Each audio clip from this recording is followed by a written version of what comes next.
Discipline is not punishment. It's freedom. It's the key that unlocks the life you secretly crave, but often feel slipping further out of reach. When you look in the mirror and see the fatigue in your eyes, when your days blend into nights and it feels like you're just surviving instead of living, what you're truly missing isn't motivation. It's discipline. Because when discipline shows up, everything else starts to fall into place. This isn't a lecture. This is a wake-up call. One that whispers, then screams, that the life you're living right now isn't your final version. But to get to where you want to be, you'll have to start doing what you don't feel like doing. The moment you utter the words, "I'll start tomorrow," what you're really doing is surrendering agency over your life to a future version of yourself who likely won't be any more capable, any more motivated, any more resilient than the version of you standing here now. You're gambling with your own potential, as if it's expendable. But it's not. You see, tomorrow becomes a seductive myth, an abstract place where all things will finally align, where your exhaustion will disappear, where fear will somehow dissolve and discipline will magically arrive. But that place doesn't exist. There is no perfect tomorrow. There is only a present moment asking you to make a decision. The problem with saying, "I'll start tomorrow," is that it subtly reinforces a destructive belief that your feelings matter more than your commitments, that comfort should dictate your actions, that progress can wait until the stars align or your mood improves. And it's in that moment, when you postpone your effort, you begin constructing a narrative of helplessness brick by brick. You teach yourself that avoidance is acceptable, that delay is a form of self-care, when in truth it's self-sabotage wearing a mask of kindness. And the deeper danger here is not just lost time, but the erosion of trust within yourself. Because every time you say tomorrow and don't follow through, you chip away at your self-respect. You become someone you can't rely on. And when that happens, life becomes heavier, not just because the tasks are piling up, but because your very sense of self is weakening. You look in the mirror and see a person who doesn't keep promises, and that's soul-destroying. Because humans are built for meaning, for responsibility, for bearing the weight of purpose. But that requires integrity. And integrity is built in those quiet, private moments when no one is watching and you either rise or you don't. Discipline doesn't arrive in a moment of inspiration. It emerges in the crucible of discomfort. You act not because you feel like it, but because you decided to. The decision is everything. Discipline says, "I choose to do what needs to be done despite how I feel, because who I want to become matters more than my temporary emotions."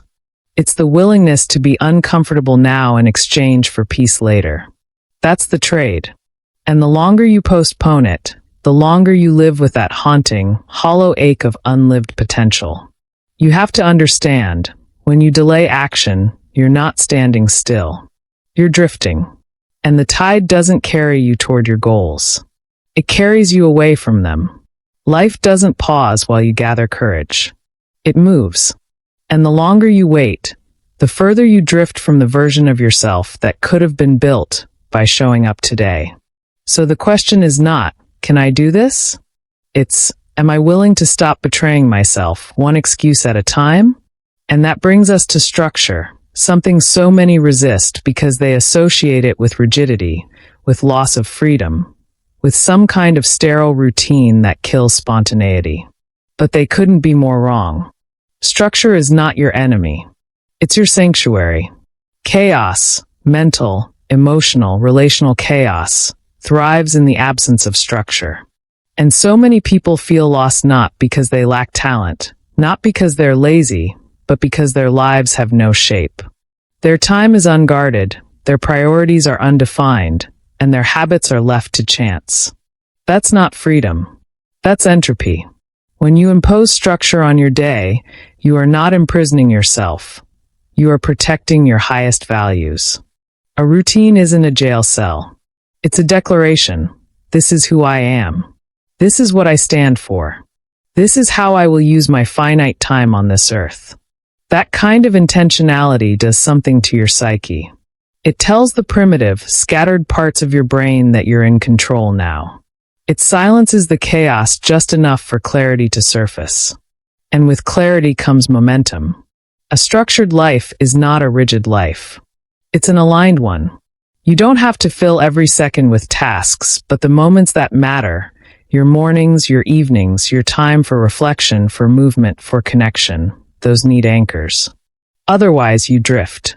You become vulnerable to whatever pulls at your attention the hardest. The screen, the craving, the noise.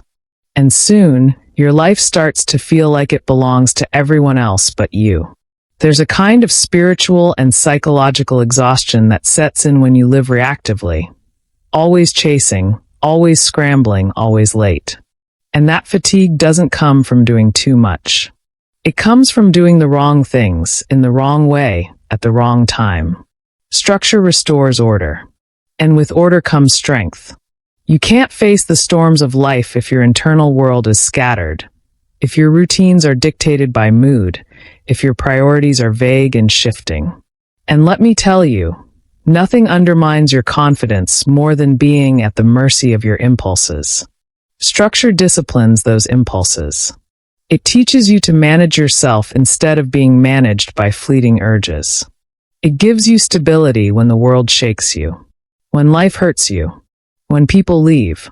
Structure won't heal every wound, but it will keep you grounded so the healing can begin.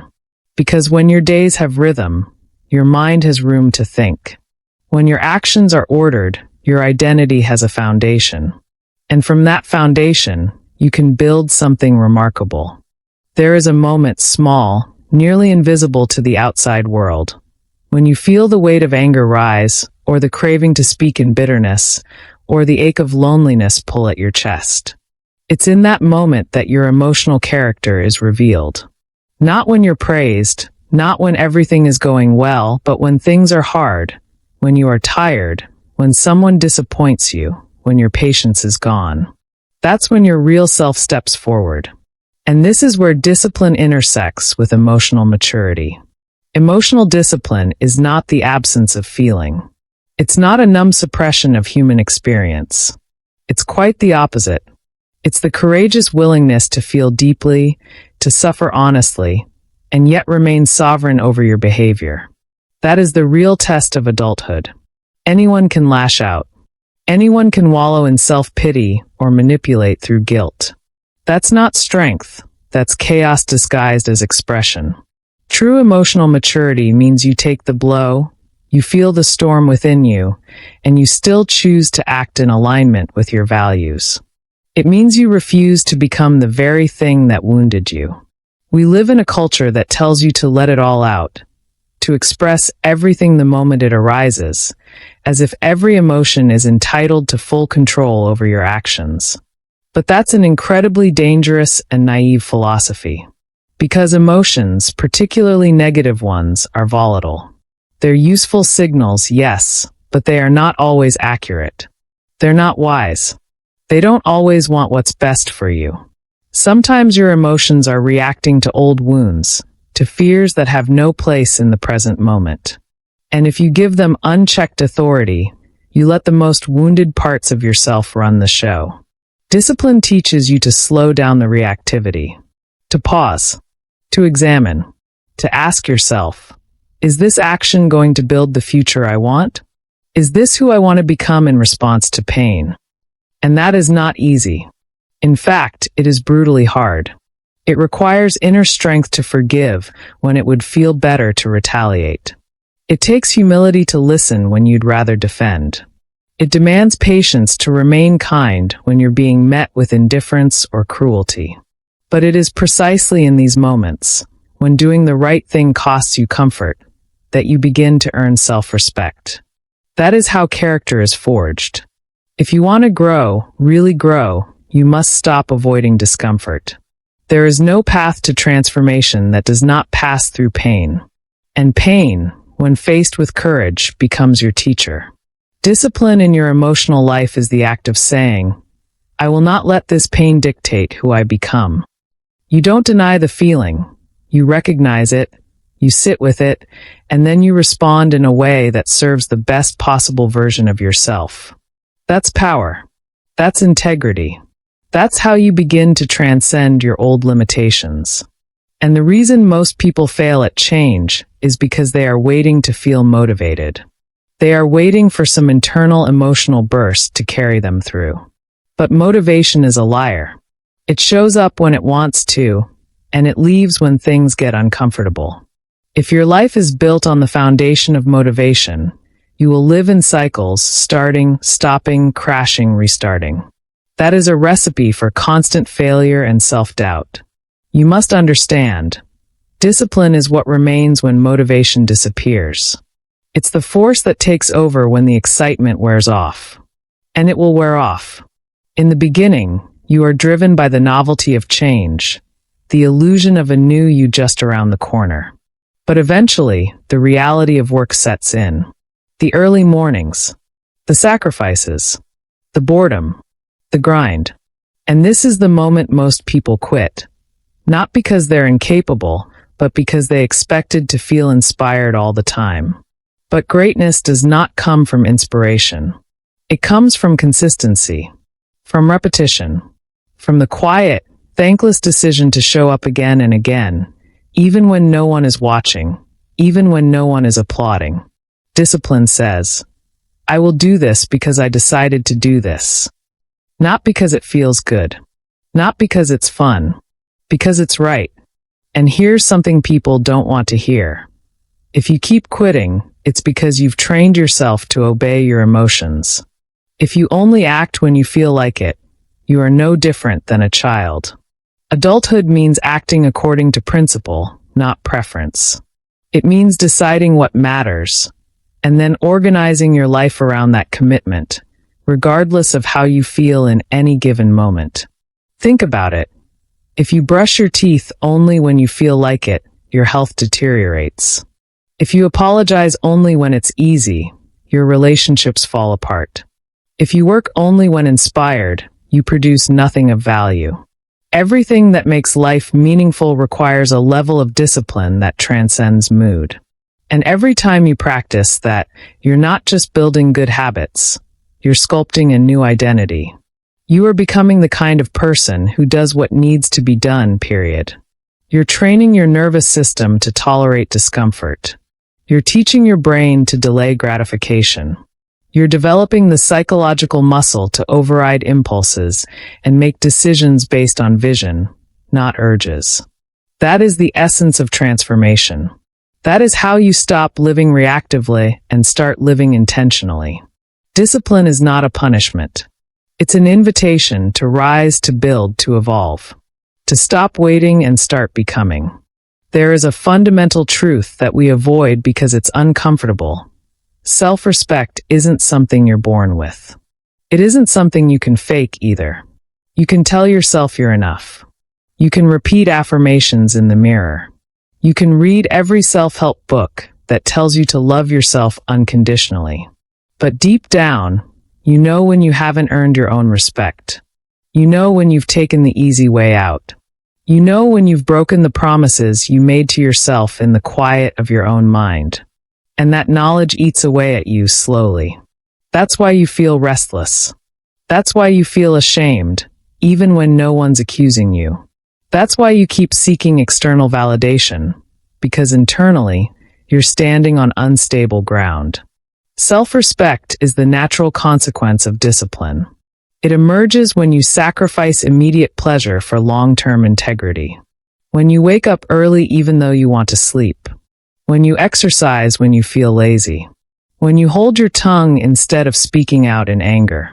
These may seem like small acts, but they are monumental in the shaping of who you are. They form the scaffolding of your character. And character is not what you say. It's what you do when your back is against the wall. People want to feel proud of themselves, but they don't want to do what pride demands. Pride demands sacrifice. It demands that you set a higher standard for yourself than the one the world sets for you. It demands that you say no to distraction when you'd rather be entertained. It demands that you confront the discomfort of failure and keep going anyway. There is no hack. There is no shortcut. You want to feel better about yourself? Then be someone worth respecting. Live in such a way that the voice in your head, the one that knows when you're lying, when you're hiding, when you're avoiding, can't accuse you anymore. You have to become dangerous in the best possible way. Dangerous to your excuses. Dangerous to your laziness. Dangerous to the part of you that's willing to settle. When you live with discipline, you declare war on the part of yourself that wants to remain small. And that's terrifying, because once you begin to change, you start to see just how much of your suffering was self-inflicted. You start to see how long you've been living beneath your potential. Not because you were incapable, but because you were unwilling to bear the burden of sacrifice. And it is a burden, but it's the kind of burden that makes you stronger. It's the kind of burden that clarifies your path. You can either carry that burden or collapse under the weight of your own avoidance. But there's no third option. The people who truly rise in life are not the ones who had it easiest. They're the ones who took the pain of discipline and used it as a chisel to carve out something meaningful.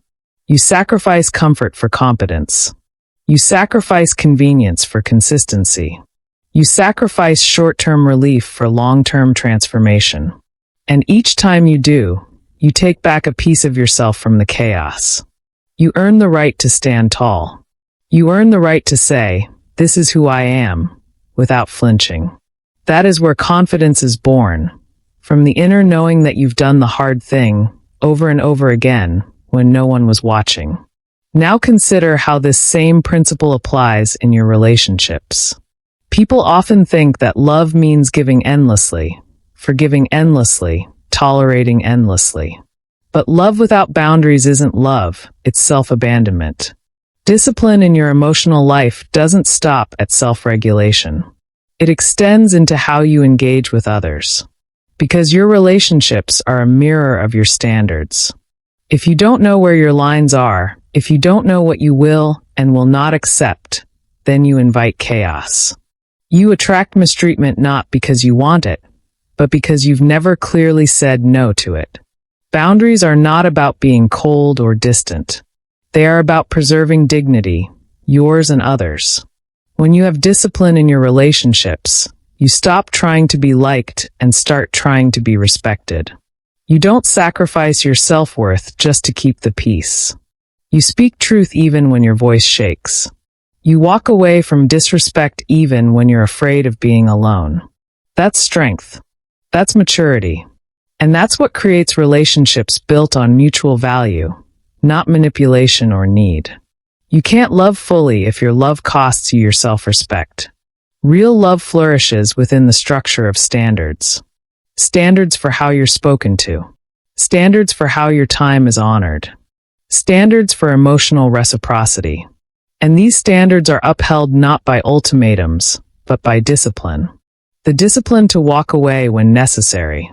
The discipline to stay silent when provoked. The discipline to hold space for your own needs without guilt. It's easy to let yourself be swallowed by another person's chaos when you're undisciplined internally. But when you have order within you, you recognize disorder outside of you. You can see clearly. You can navigate conflict without losing yourself in it. That's what allows love to deepen, because it's grounded in reality, not fantasy. You're not clinging to someone out of desperation. You're choosing them out of clarity. So the next time you feel yourself bending too far, tolerating too much, or losing your voice in a relationship, ask yourself, am I acting out of love or out of fear? Because love without discipline leads to resentment. And fear disguised as love leads to emotional captivity. You owe it to yourself to cultivate relationships where discipline and love are not opposites, but allies, guiding you towards something that's not just passionate, but sustainable, respectful, and worthy of who you're becoming. Look around your environment. Your desk, your kitchen, your car, your calendar, the people you allow into your space. Every piece of that reflects what you're willing to tolerate, what you've neglected, and what you've chosen, consciously or unconsciously. People think discipline is something internal only, something you do with your thoughts and your willpower, but that's not the whole truth. Discipline is external, too. It reveals itself in the structure, or the disarray, of your daily life. If your environment is chaotic, there is likely chaos inside you as well. If your space is neglected, your values have been too.